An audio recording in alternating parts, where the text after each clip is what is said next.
आप सांसद हैं, लोकसभा में चुन के आपको भेजा है, यानी लोकतंत्र है। तो ऐसे में ये कहना, वो भी विदेशी धरती पर, कि लोकतंत्र खतरे में है, तो उससे क्या इमेज भारत की बनेगी? धरती जहां हो, मोदी अगर विदेशी धरती में जाकर हिंदुस्तानियों को ये सलाह देते हैं कि आपको सिर झुकता था इतने दिन, मैं आपको सिर के ऊंचा कर दिए हैं, आपको बुरा नहीं लगे? दुनिया में लोकतंत्र की जो पंक्ति होते हैं, हिंदुस्तान की उसमें रैंक होते हैं 108, जहां हमसे 2 कदम पीछे है पाकिस्तान, पंक्ति में उसका नाम है 110 नंबर में, और हमसे आगे है नाइजीरिया, बोलिविया, तमाम देशों।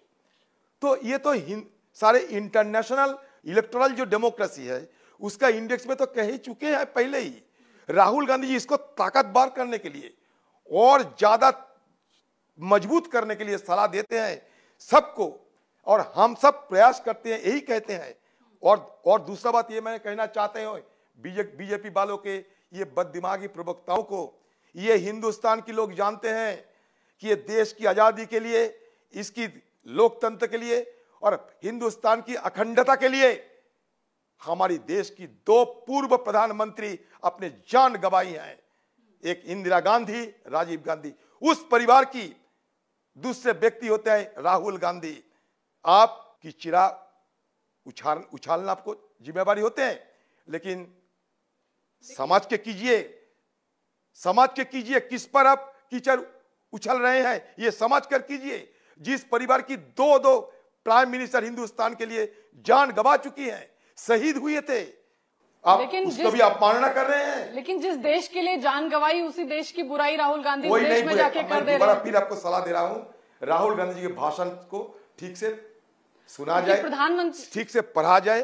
और ये बीजेपी पार्टी इस पे बड़ा माहिर है कि छोटी सी बात को तोड़ मरोड़ करके आम लोगों को दिमाग में इसको ऐसा वो घुसाना चाहते हैं कि लोग प्रभावित हो जाए। क्योंकि ये बीजेपी पार्टी की कला है, ये कला की प्रदर्शन हर चीज में हम देखते हैं बीजेपी पार्टी की, इस कला की कि आम लोगों को गुमराह करने के लिए ये बीजेपी पार्टी माहिर है।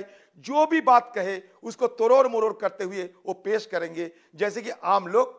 लेकिन मौका भी तो मिल जाता है ना। अब प्रधानमंत्री नरेंद्र मोदी जब भाषण दिया, उन्होंने कहा कि कोई ताकत ऐसी नहीं है जो भारत के लोकतंत्र को किसी तरह का नुकसान पहुंचा सके। एक मजबूत लोकतंत्र भारत का है। आपको इमरजेंसी की याद दिला देते हैं जब आप फ्रीडम ऑफ स्पीच की या लोकतंत्र के खतरे की बात करते हैं, तो आपके विरोधी तो कहते हैं कि लोकतंत्र खतरे में आपके समय में था। देखिए, इमरजेंसी जरूर हुई थी, और हमारे पार्टी ये नहीं कहते हैं कि हम इमरजेंसी करके सही किया। सदन के अंदर हमारे पार्टी की former prime minister Manmohan Singh से लेके हमारे पार्टी की इस मुद्दे पे क्या हमारे पार्टी की वक्तव्य है, सब जानते हैं। लेकिन मैं मोदी जी को छोटा सा एक सवाल पूछना चाहते हैं। आप बड़ी बात करते हैं हिंदुस्तान की लोकतंत्र की कोई कुछ नहीं कर पाएंगे। गलवान घाटी में 20 जवानों की शहादत होने के बाद आपको जुबान से कैसे निकला कि चीनी फौजों ने नहीं घुसा है, नहीं घुसा हुआ है, नहीं कोई घुसे, नहीं कोई जमीन, मतलब हमारा कुछ चीनी फौजों ने कुछ हासिल कर नहीं पाई। ना चीनी फौज घुसे, ना घुसा हुआ है। किसने कहा था? मोदी जी ने। कब? जब गलवान घाटी में 20 हिंदुस्तानी जवानों ने अपने जान न्यौछावर करते हुए शहादत ली। उस समय चीन की फौज, पीपल्स लिबरेशन आर्मी PLA, वो जो कहते थे उससे सूर में सूर मिलाकर हमारे प्रधानमंत्री जो लोकतंत्र की वकालती करते हैं उसको यह बयान देना कि आपको लगता है कि सही हुआ था?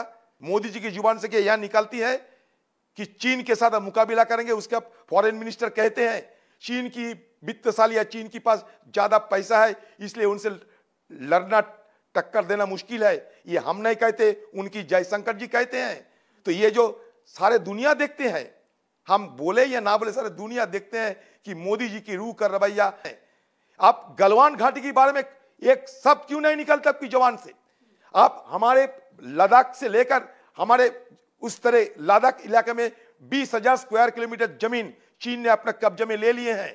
हमारे पेट्रोलिंग पॉइंट में हमें जाने नहीं दिया जाते हैं, हमारी फौजों को गश्त करने में बाधित किया जाता है। हमारे फौज चाहते हैं मुकाबला करने के लिए, हमारे फौज चाहते हैं लड़ने के लिए, हमारा फौज चाहते हैं बदला लेने के लिए, लेकिन ये पॉलिटिकल डिसीजन नहीं होते हैं, ये सियासी निर्णय नहीं ले पाते हैं मोदी जी, क्योंकि मोदी जी खुद कमजोर है। लेकिन सर इंडिया टीवी हर वक्त हर जगह डाउनलोड करने के लिए सर्च करें India TV news Google play store या ऐप स्टोर पर।